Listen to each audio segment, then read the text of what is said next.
There are painful truths about life that most people would rather avoid. Truths that, once you see them, will burn away the illusions you've built around yourself. How many times have you convinced yourself that hard work always pays off, that people are fundamentally good, or that life is just a matter of luck? What if I told you those beliefs are exactly what keep you stuck in a cycle of disappointment and self-deception? The truth is harsher than you think, and it's exactly the kind of wisdom the Stoics embraced. They didn't sugarcoat reality. They saw through the games people play, the lies we tell ourselves, and the way we let our emotions and desires control us. Once you understand these lessons, you'll see through the masks, the manipulation, and the illusions that everyone else is still clinging to. Are you ready to wake up and finally face reality, no matter how uncomfortable it is? If you're ready to challenge yourself, to stop hiding behind comforting lies and embrace the truth that leads to true freedom, then consider subscribing. It's a commitment to your own growth, to seeking wisdom, and to discovering the strength to face the world as it really is. Lesson 1. People are driven by emotions, not logic. We like to think of ourselves as rational beings, making decisions based on careful thought and logical reasoning. But let's face it, how often do we actually make decisions like that? The truth is, most of the time our emotions drive us more than we realize. Emotions are powerful, sometimes overwhelming forces that influence what we do and how we see the world. They shape our actions, often before our rational minds even have a chance to step in. How many times have you made a purchase you didn't need or agreed to something you didn't want, simply because it felt right in the moment? That's emotion, not logic. Emotions aren't inherently bad, though. In fact, they provide valuable insight into what matters to us. It's how we respond to those emotions that makes all the difference. The Stoics, like Marcus Aurelius, understood this deeply. He reminded us, you have power over your mind, not outside events. What Marcus means is that while we can't control the emotions we feel, we can control how we respond to them. Emotions can be powerful guides if we learn to observe them without letting them control us. Instead of reacting impulsively, the Stoic practice is to pause, reflect, and then act. This doesn't mean suppressing emotions. It's about recognizing them, understanding where they come from, and using them as a tool, not a weapon. When you can do that, you'll find that your decisions become much clearer and less likely to be clouded by fleeting feelings. Emotions don't have to be an obstacle. They can be a source of insight and a tool for better decision-making. Understanding that most people are driven by emotions can also help you navigate social situations more effectively. In disagreements, for instance, people often aren't arguing over the facts. They're defending their pride or their ego. Once you see this pattern, you stop wasting energy trying to win the logical debate and instead focus on understanding the emotional drivers at play. The key is to develop the pause, the space between feeling and reacting. That moment gives you the opportunity to choose a response that aligns with your true values, not just a reaction to a passing emotion. It's this kind of emotional awareness that separates those who live on autopilot from those who live with intention.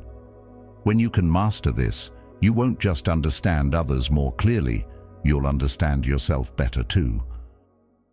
Lesson 2.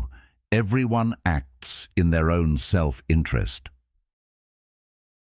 How many times have you been surprised when someone you thought was being kind or selfless turned out to have their own agenda? Maybe a friend offered you help, but later you realized they were just trying to win your favor or get something in return. It's easy to feel disappointed, thinking that people should act out of pure goodwill. But here's the truth. Everyone acts in their own self-interest, whether consciously or not.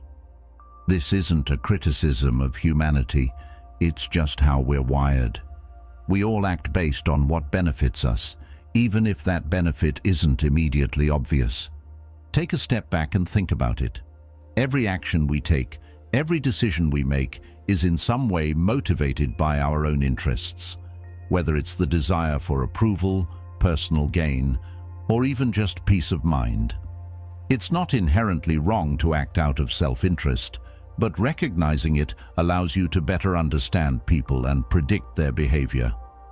A simple example of this is when someone offers you advice or help. On the surface, it may seem like a generous gesture, but often there's something more going on. Maybe they're hoping to gain your trust for a future favor, or they're seeking recognition for their kindness. It doesn't make them a bad person. It's just human nature. This doesn't mean you should approach life with distrust or cynicism. Far from it. It simply means you should learn to see things for what they truly are. Understanding self-interest doesn't turn you into a pessimist. It makes you a realist. You'll stop expecting people to act against their nature, and you'll start recognizing opportunities to align your interests with theirs. This makes interactions smoother and more productive, as you're no longer trying to change people, but rather learning how to work with them. Carl Jung said, "Everything that irritates us about others can lead us to an understanding of ourselves."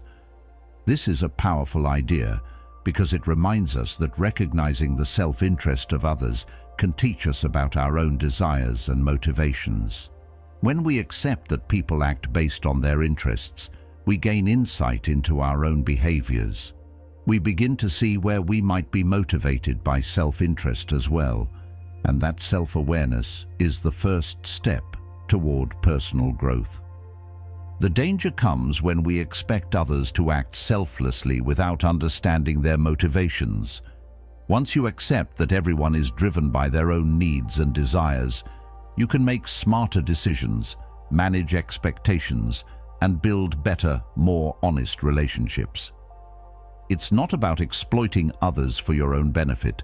It's about understanding the game people are playing and finding ways to play it to your advantage while remaining true to your own values. By doing this, you become more strategic, more aware, and ultimately more in control of your life. Lesson 3. Most people can't handle the truth about themselves. Let's face it, most of us aren't great at handling the truth about ourselves. It's uncomfortable, it burns, it forces us to confront things we'd rather not see. We all like to live in our little bubbles, surrounded by the narrative we've carefully constructed about who we are.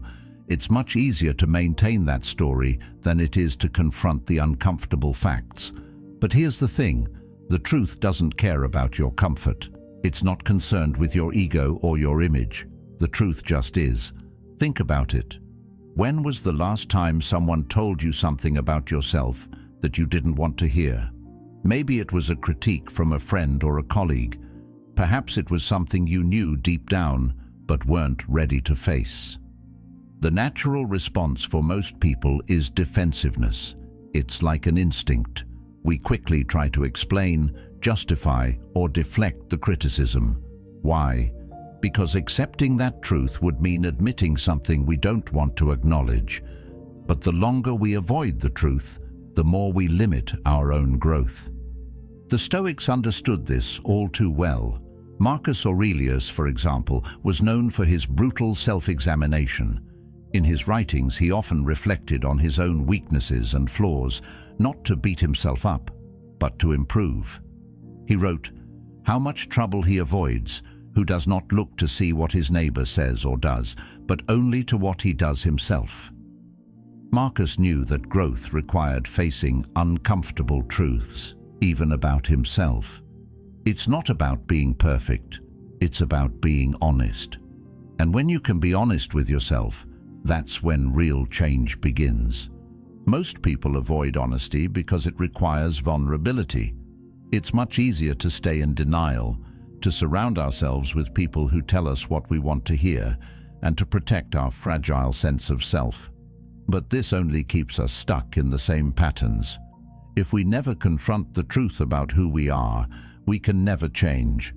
It's a harsh reality, but it's a necessary one if you want to improve. The Stoics practiced a kind of brutal self-honesty.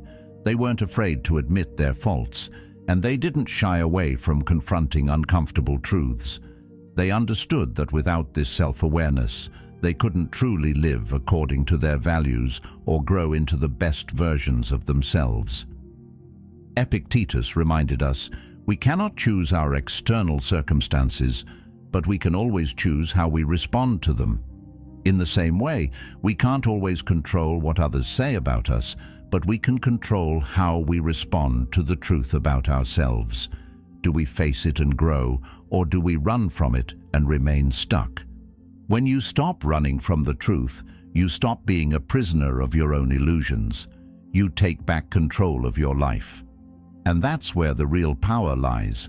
It's not in being perfect, it's in being honest, vulnerable, and willing to change. Only then can you truly become the person you were meant to be. Lesson 4. Success will make some people hate you. Here's a bitter truth. As you start to rise, some people will begin to resent you. It's not because you've done anything wrong, but because your success forces them to confront their own inadequacies. It's like a mirror that reflects their lack of progress, and not everyone can handle seeing that. They'll start comparing themselves to you, feeling threatened by your achievements, and even resenting you for doing what they couldn't. This isn't about jealousy in the traditional sense. It's deeper than that. It's about the discomfort that comes when someone else's success highlights your own unfulfilled potential. Marcus Aurelius, the Stoic emperor, understood this dynamic well. He wrote, "The happiness of your life depends upon the quality of your thoughts." Marcus was constantly under attack. His reign was filled with wars, betrayals, and internal conflicts. Yet he focused on maintaining his inner peace, no matter how others reacted to his success. He recognized that resentment from others had nothing to do with him and everything to do with the insecurities of those around him. His wisdom teaches us that success should not be measured by the approval of others, but by our ability to stay true to our values and maintain peace within ourselves. You see, success creates a mirror. It reflects the insecurities, failures, and missed opportunities in others, forcing them to either confront their shortcomings or find a way to discredit you. It's uncomfortable for many people to face the reality that someone else is achieving what they couldn't. But rather than taking it personally, you can choose to rise above it. Understand that this behavior has nothing to do with you, but with the internal battles others are fighting. Carl Jung also delves into this idea when he said, "The most terrifying thing is to accept oneself completely." When you reach a certain level of success, some people will try to tear you down, not because they hate you, but because your success challenges their own self-image. They struggle to accept their limitations, and your achievements force them to confront what they haven't accomplished. Instead of celebrating your success, they react defensively. They try to minimize your achievements, discredit your work, or even undermine your value. The key is recognizing that their reaction is more about them than it is about you. So, what do you do when this happens? First, don't take it personally. People's reactions are reflections of their inner struggles, not your shortcomings. Second, keep pushing forward. The more you rise, the more you'll face resistance, but that's also a sign that you're on the right path. The Stoics remind us that success should never be defined by external validation, but by our ability to remain grounded in our own values. Your progress is yours to claim, and no one else can take that away from you. In the end, success isn't about making everyone happy. It's about staying true to yourself, continuing to grow, and not letting the negativity of others derail you. Lesson 5. Everyone is trying to sell you something. Have you ever had a conversation with someone only to realize halfway through that they were just trying to sell you something? It could be a product, an idea, a favor, or even just validation for something they've done. It's subtle, but it's there. We've all been there. Someone offering unsolicited advice, pushing a product, or buttering you up before asking for a favor. And once you recognize this pattern, you'll start seeing it everywhere. It's not that people are being malicious, it's just that every interaction is an attempt to influence you in some way. Whether they're aware of it or not, everyone is trying to sell you something. The Stoics were keenly aware of human behavior and understood that people are constantly trying to influence each other. Marcus Aurelius, in his Meditations, wrote, "The soul becomes dyed with the color of its thoughts." He understood that we are constantly being influenced by others, whether we realize it or not. The challenge is learning to guard our minds, to be selective about where we direct our energy, and to be conscious of what we let into our thoughts and lives. When you realize that every interaction has an underlying motive, you stop being swept along by other people's agendas and start making intentional choices about who and what you allow to influence you. Now, this isn't to say you should become paranoid or distrustful. It's about being mindful. There's nothing wrong with helping someone out or accepting advice.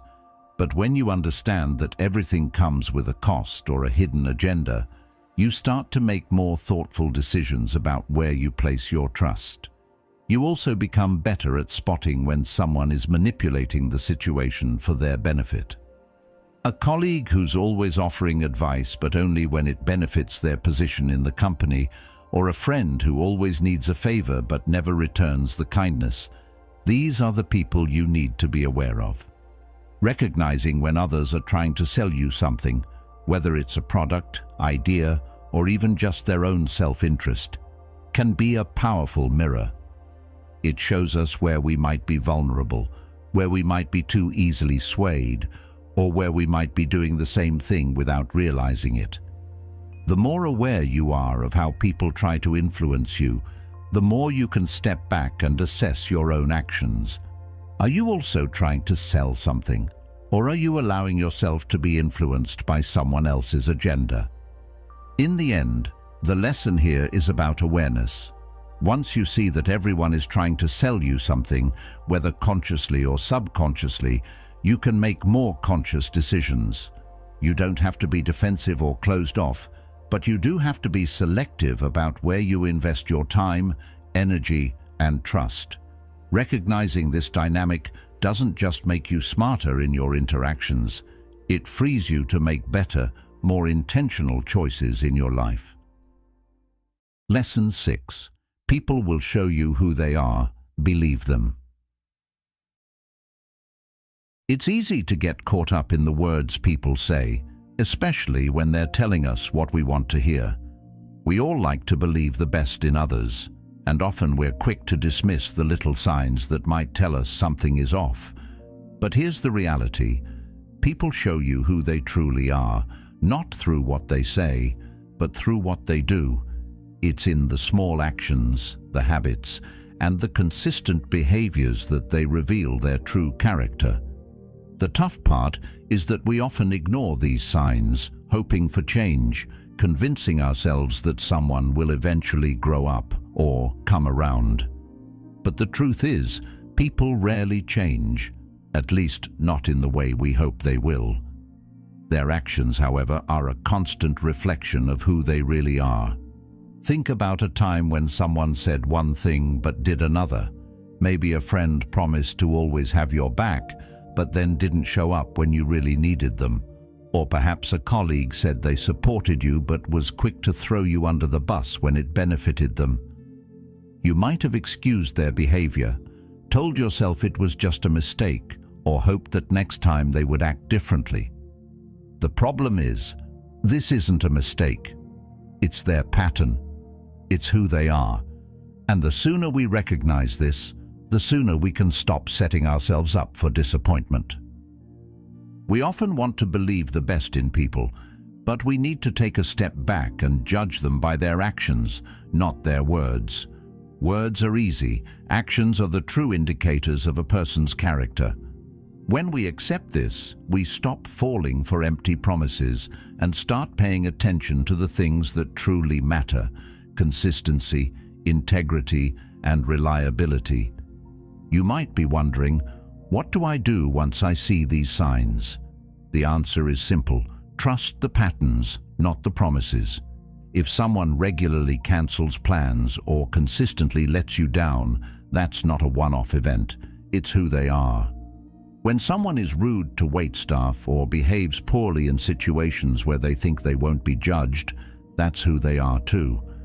People reveal themselves through their actions, and by paying attention to those actions, you can save yourself a lot of time and disappointment. The Stoics understood the importance of self-awareness and the need to see the world and the people in it as they truly are. They didn't waste time hoping for others to change. They focused on themselves and how they could respond. This lesson is about empowerment. It's about recognizing the truth, no matter how uncomfortable it may be, and using that truth to guide your decisions. Trusting people's actions, not their words, allows you to build stronger, more authentic relationships and frees you from the pain of false expectations. Lesson 7. Comfort is the enemy of growth. It's natural to want comfort. We all seek it, right? After a long day, the idea of relaxing on the couch, zoning out to a movie, or enjoying a warm meal sounds like the ultimate reward. But here's the hard truth. Comfort is the enemy of growth. The moment you settle into what's easy, you stop growing. You stop challenging yourself. And in that stillness, your intellect, your emotions, and even your spirit begin to stagnate. We tend to think of comfort as a safe haven, a place to rest and recharge. But in reality, it's a trap. Comfort zones, no matter how cozy, limit your potential. When was the last time you pushed yourself, really challenged your limits, not just physically, but mentally or emotionally? It's easy to coast through life, avoiding discomfort, staying within familiar boundaries.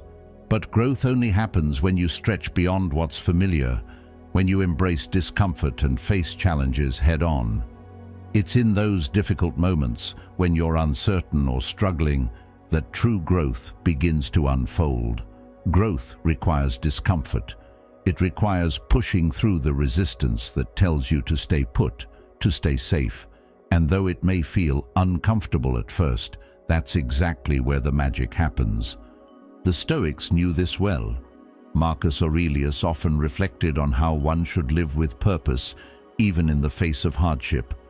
He wrote, "At dawn, when you have trouble getting out of bed, tell yourself, I have to go to work as a human being." This simple thought highlights the Stoic idea that we are meant to embrace the challenges of life, not avoid them. Even when it feels hard, even when it's tempting to stay comfortable, we must push ourselves to grow, to fulfill our purpose. For Marcus, growth wasn't just about achieving external success. It was about developing internal strength, and that strength only comes when we confront life's discomforts head-on. Think about it. Every time you step out of your comfort zone, you're building resilience, sharpening your skills, and strengthening your character. When you push through resistance, you become stronger, both mentally and emotionally. The problem comes when we settle into comfort and avoid the hard stuff. It's easy to stay in a job that doesn't challenge you, to remain in a relationship that's stagnant, or to keep taking the easy road. But doing so keeps you small. It keeps you from evolving into the person you're truly capable of becoming. Embracing discomfort doesn't mean seeking out hardship for the sake of it. It means seeking out opportunities for growth, even when they push you to your limits. Whether it's tackling a new project at work, facing a difficult conversation with a loved one, or trying something completely new, those moments of discomfort are the very things that shape you into a better, stronger person. You'll look back and realize that every challenge you faced was an essential part of your growth. In the end, the greatest growth happens when you step outside of your comfort zone. That's where the true magic lies, when you're willing to embrace discomfort and face the unknown. It's tough at first, but with each step, you become more resilient, more capable, and more in tune with your own potential. So the next time you feel that urge to stay comfortable, remember, growth doesn't happen there. Lesson 8. You're going to die, and most of your worries are meaningless. Here's the truth that most people avoid. We're all going to die. It's not a pleasant thought, but it's the one thing that's guaranteed for all of us. No matter how much we plan, how successful we become, or how much we try to outrun it, death is the ultimate end. Now, I know that sounds heavy. It might even make you uncomfortable, but bear with me, because once you truly come to terms with this fact, it changes everything. It's like a veil is lifted, and you start to see life clearly. The things you once stressed about, the little dramas and annoyances, suddenly lose their weight. In the face of mortality, what really matters comes into sharp focus. Think about how much time we waste on things that ultimately don't matter. Social media arguments, work drama, petty disagreements with friends or family, all of these things take up mental and emotional space.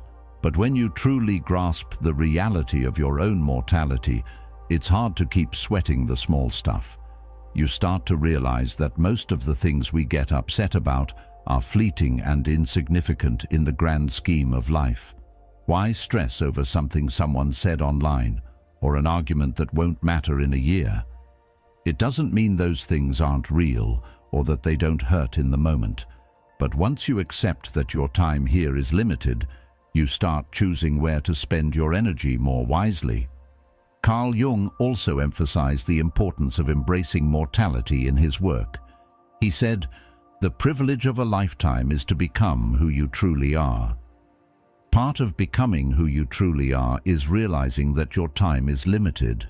This realization pushes you to stop procrastinating, to stop waiting for the perfect moment, and to start acting in alignment with your deepest values. It forces you to confront what's truly important and to prioritize it, because you know that the clock is ticking. The idea of death can be unsettling, but it's also liberating. When you acknowledge that your time is finite, you start to live more authentically. You stop wasting time on things that don't bring value to your life. Instead, you focus on relationships that matter, on work that fulfills you, and on experiences that align with your true self. You begin to realize that life is too short to live in fear of judgment, to chase after fleeting accomplishments, or to hold on to resentments. As the Stoics would argue, embracing death isn't about being morbid. It's about gaining clarity. It helps you cut through the noise and focus on what's truly important.